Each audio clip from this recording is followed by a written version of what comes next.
નમસ્કાર મિત્રો, આજનો લેસન છે સિંગ્યુલર પ્લુરલ. સિંગ્યુલર પ્લુરલ ની અંદર આપણે આજે લેવલ 1 શીખવાના છીએ. Keep in the mind, level 1 અને લેવલ 2 બંને આવે. એમાં લેવલ 1 બેઝિક કોન્સેપ્ટ શીખવાડશે અને લેવલ 2 એ હાઈ પાવર સેકન્ડરી કહેવાય. એ હાઈ સેકન્ડરીના રૂલ્સ આપણે શીખીશું. તો સિંગ્યુલર એટલે શું થાય? એકવચન. જ્યારે પ્લુરલ એટલે શું થાય? બહુવચન. આ એક વચન બહુવચનના નિયમો બેઝિક ખાસ ધ્યાનમાં રાખવાના છે, કારણ કે જાતિવાચક નામની પાછળ s અથવા es પ્રત્યય લગાડવાથી એ શબ્દનું બહુવચન થાય છે. હવે s અને es પ્રત્યય લાગે તો બંનેના નિયમો આપણે ખાસ જોવા પડે. તો સ્લાઇડ નંબર 2 ઉપર આપણે જઈશું. તો એમાં નિયમ નંબર 1 છે કેટલાક શબ્દોનું બહુવચન s પ્રત્યયથી થાય. ધ્યાન આપવા જેવું છે, s પ્રત્યય લગાડવાથી થાય. એમાં છે કાઇટ, સિંગ્યુલર છે તો એની બહુવચન કરવા માટે કાઇટ્સ આપણે s લગાડીએ. ઓરેન્જ તો એની પાછળ s લાગે, ઓરેન્જીસ. કપ તો કપ્સ, બુક તો બુક્સ, કાર તો કાર્સ, પેન તો પેન્સ.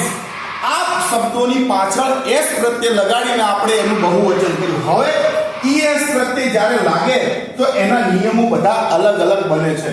નેક્સ્ટ સ્લાઇડ તરફ આપણે જોઈશું તો આપણને વધારે ખ્યાલ આવશે કે es પ્રત્યયના કેટલા નિયમો છે. અહીંયા એક શબ્દ લખે જે શબ્દોના અંતે s હોય, ડબલ s હોય, s double s ch o x અથવા sh હોય તો એવા શબ્દોની પાછળ es પ્રત્યય લગાડવાથી નામનું બહુવચન થાય છે મિત્રો. બસ પાછળ s છે તો es લગાવીશું, બસીસ. ડીશ પાછળ sh છે તો es લગાવીશું. ધ્યાન આપવા જેવી બાબત છે. Class double s es, bench ch છે તો બેન્ચીસ, બોક્સ બોક્સીસ. મેંગો માં o છે એટલા માટે પાછળ es પ્રત્યય લાગશે, મેંગોસ થશે. નેક્સ્ટ રૂલ તરફ આપણે જઈશું તો એમાં ખાસ ધ્યાન આપવા જેવી બાબત છે કે થર્ડ નંબરનો જે શબ્દોના અંતે f અથવા fe હોય, મિત્રો f કે fe હોય, ધ્યાન આપવા જેવી બાબત છે. f અથવા fe હોય તો એનું બહુવચન કરવું હોય તો f અને fe ની જગ્યાએ ves થાય. Keep in the mind, ves. Cameraman અહીંયા આવજો થોડું. f કે fe હોય તો એનું શું થશે? ves. Okay, done. હવે આપણે એ શબ્દોને ખાસ ધ્યાનમાં રાખીશું કે અહીંયા નાઇટ તો નાઇટ શબ્દ એકવચન છે કારણ કે આર્ટિકલ એક લાગે પાછળ fe છે તો એનું ves નાઇટ્સ થશે. અહીંયા લીફ f છે તો લીવ્સ. અહીંયા વાઇફ fe છે તો વાઇસ થશે. લાઇટ માં fe છે તો લાઇવ્સ થશે. Keep in the mind, f કે fe હોય તો f અને fe શબ્દને કાઢીને એની જગ્યાએ ves મૂકવાનું છે. અહીંયા બધા શબ્દોમાં f અને fe નહીં હોય, એની જગ્યાએ ves લગાડવામાં આવે છે. Keep in the mind. Now next slide પર જોઈશું આપણે થર્ડ નંબરના રૂલ પર. ફોર્થ માં જે શબ્દના અંતે y હોય, મિત્રો y હોય, y ની પહેલા વ્યંજન હોવો જોઈએ. વ્યંજન શું હોવું જોઈએ? વ્યંજન હોવો જોઈએ. એટલે કે a e i o u સિવાયના અક્ષરો, એટલે સ્વર સિવાયના અક્ષરો આવતા હોય તો તેનું બહુવચન કરતા y ની જગ્યાએ i e s લાગે છે. કયું લાગે છે? i e s.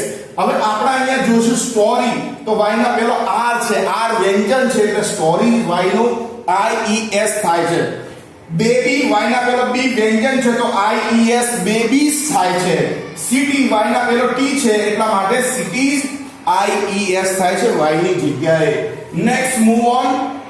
હવે આપણે આગળ જઈશું તો એમાં તમે જોશો કે જો શબ્દના અંતે y હોય પણ y ના પહેલા સ્વર હોય, સ્વર એટલે કે આ a e i o અને u હોય તો ધ્યાનમાં રાખવાનું y ની જગ્યાએ es થશે ને y ની પાછળ s લાગશે. બોય તો બોયઝ, e તો કીઝ, મંકી તો મંકીઝ, ટોય તો ટોયઝ. y ની પહેલા o છે, સ્વર છે એટલે s લાગ્યો. ધ્યાન રાખવાની બાબત છે. Next one. હવે કેટલાક આપણે અનિયમિત રૂપો હોય એવા બહુવચનો કે જેને આપણે નિયમ લાગુ ના પડે, ડાયરેક્ટ શબ્દ બદલાય. મેન તો મેન, વુમન તો women, tooth teeth, foot feet, mouse mice, child children. આ લેવલ 1 ના શબ્દો છે. હાઈ લેવલમાં આનાથી પણ વધારે શબ્દો આવે છે મિત્રો, ખાસ ધ્યાનમાં રાખવા જેવી બાબત છે. ત્યારબાદ અહીંયા આપણે જોઈશું કે ખાસ નેક્સ્ટ સ્લાઇડ તરફ જઈશું આપણે. અમુક શબ્દો કે એક વચન અને બહુવચન એક જ હોય છે. જેવો કે શીપ તો શીપ, ફિશ તો ફિશ, આ બધા શબ્દો એક જ હોય છે મિત્રો. હવે ત્યારબાદ આપણે થોડીક એક્સરસાઇઝ જોઈએ જેથી કરીને ખ્યાલ આવી જાય કે કયા શબ્દનું બહુવચન શું થાય છે. અહીંયા મેંગોમાં ઓ છે તો મેંગોસ થશે, ધ્યાન આપવાની બાબત છે. ત્યારબાદ સ્ટોરીમાં વાય છે તો સ્ટોરીઝ થશે, ખાસ ધ્યાન આપવાનું વાયનો. માઉસનું હમણાં અનિયમિત રૂપ કહેવાય માઇસ. બુકનું કોઈ રૂલ લાગુ નથી પડતો એટલે બુકનું બુક્સ. ક્લાસમાં પાછળ ડબલ એસ છે તો ઈએસ. ફૂટમાં ફીટ. બેન્ચમાં બેન્ચીસ, ખાસ ધ્યાન આપવાનું ઈએસ લાગશે, સીએચ છે. ટ્રીઝ થશે, એસ લાગશે. શીપનું શીપ રહેશે. ટેબલમાં કોઈ રૂલ લાગુ નથી પડતો એટલે એસ લાગશે. લીવ્સ થશે. મેનમાં મેન થશે. મંકીમાં મંકીસ થશે, વાયની પાછળ એસ લાગશે કારણ કે વાયની પહેલા સ્વ છે. પેન્સિલમાં કોઈ નિયમ લાગુ નથી પડતો, પેન્સિલ્સ થશે. નેક્સ્ટ વર્ડ ચાઇલ્ડમાં ચિલ્ડ્રન. બોક્સમાં બોક્सेस. નાઇફમાં નાઇવ્સ. ધ્યાન આપજો ખાસ. બસમાં બસીસ. ગ્લાસમાં ગ્લાસીસ, ઈએસ લાગશે. કપમાં કોઈ નિયમ નથી લાગો, કપ્સ. વિન્ડોમાં વિન્ડોઝ. ટોમેટોમાં ટોમેટોઝ, ઈએસ લાગશે મિત્રો. વુમન, ઈએન થશે. બર્ડ્સ, એસ લાગશે. સિટીઝ, વાય નો ઈએસ. અને બોય નું બોયઝ થશે. આઈ હોપ કે you understand very well in singular plural. 26 શબ્દોનું આપણે એકવચન બહુવચન કર્યું છે. જરૂરિયાતમંદને શેર કરજો. સ્વસ્થ રહો, મસ્ત રહો અને વ્યસ્ત રહો. Thank you very much.